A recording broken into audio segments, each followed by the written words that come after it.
started doing a bit of research, and I kind of got quite obsessed with this idea of iridescence and that kind of shimmer that pearls have from layers upon layers as they kind of are forming the pearl. I found some incredible glass negatives in POWERHOUSE's archives, and I found a glass negative of Pearl Bay.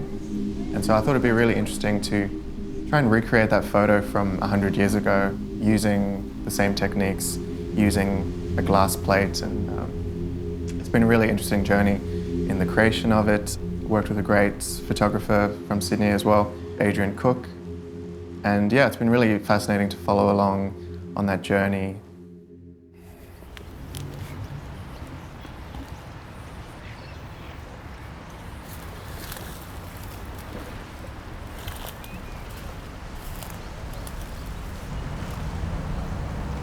We're just going to get bush underneath. We're not going to get the edge of the water, but it's quite nice. And you do get that ridge that comes down. You get the line on the back. Yeah, definitely. I think this is the shot. I think so. I might try and go a bit higher, so we can look down a bit.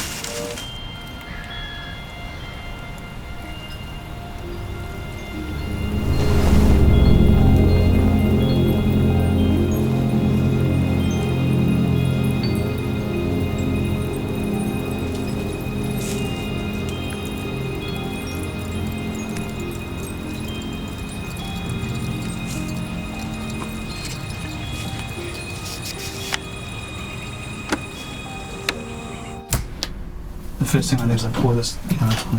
This is called collodion.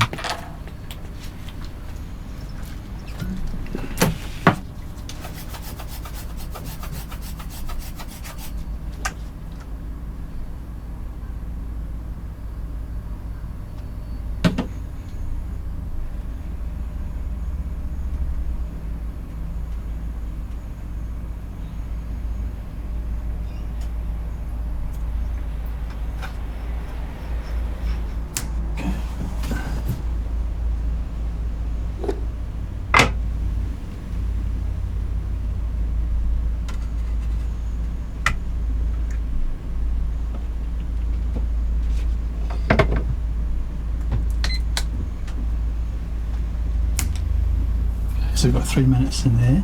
So that's now turning to a bit of film.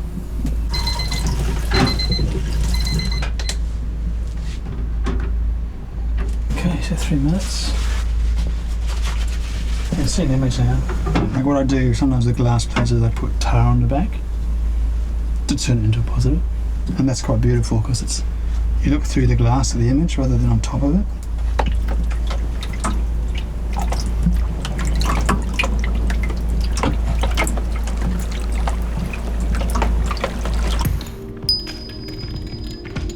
We just went there to listen and see kind of if we could capture sounds that would either inspire us or sounds that we could use, and just trying to gather sounds from the land and sounds of the water so that we could create a picture that represents that location in the sound piece.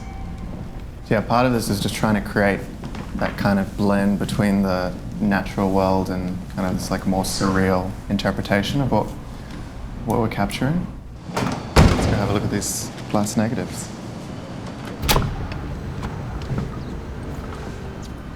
Hello. How are you? Nice to meet you. Okay, so we're just going to go across to there. Cool. Okay, so what number is it? 1725. Yep. So is this all part of the same collection? Yeah, the Kerry collection, Wow. which there's hundreds. Yeah, this is your. All right. Just put that there as well. That's so incredible. You can see so much more of the detail. This was taken on Thursday. Ah. And so we try to find the same place. I mean, it's quite overgrown, and like all of this kind of mangroves have been dug up here. Yeah. But you can see looks that very tree similar. line, Yeah. how it kind of falls there. It does look like almost the same vantage point, doesn't it? Yeah. I mean, we've spent quite a while kind of just trekking through the bush. It's just so interesting that it's so rich, like even in the negative.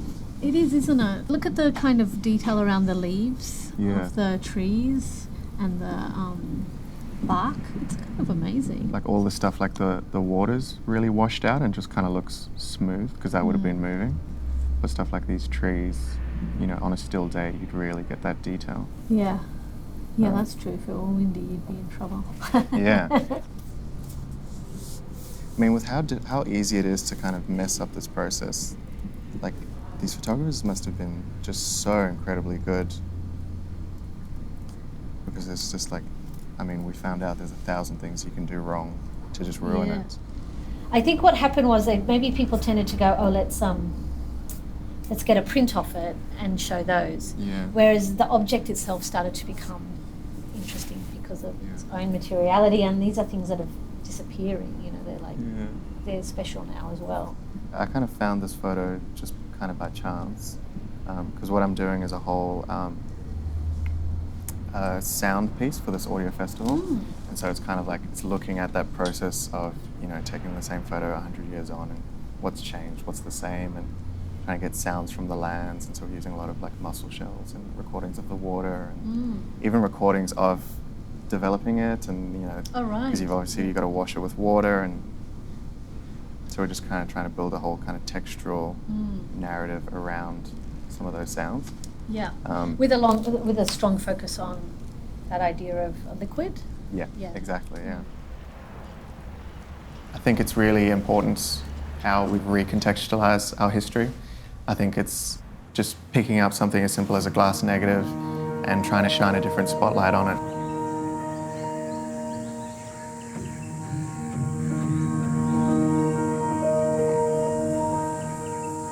I think that the idea that I became obsessed with when I was thinking about this project was that you could kind of like take something and slightly shift it. As you turn it, you get a whole different perspective, and all these colors come to life. I think that's something that's really interesting about taking this photo of Pearl Bay and recreating it 100 years later and giving it a whole new perspective, representing it in a sound piece. I think it's something that could be so easily overlooked, but I think that process of reimagining your own history and kind of seeing what is still relevant today and what has changed and what's remained the same, I think it's really interesting to think about.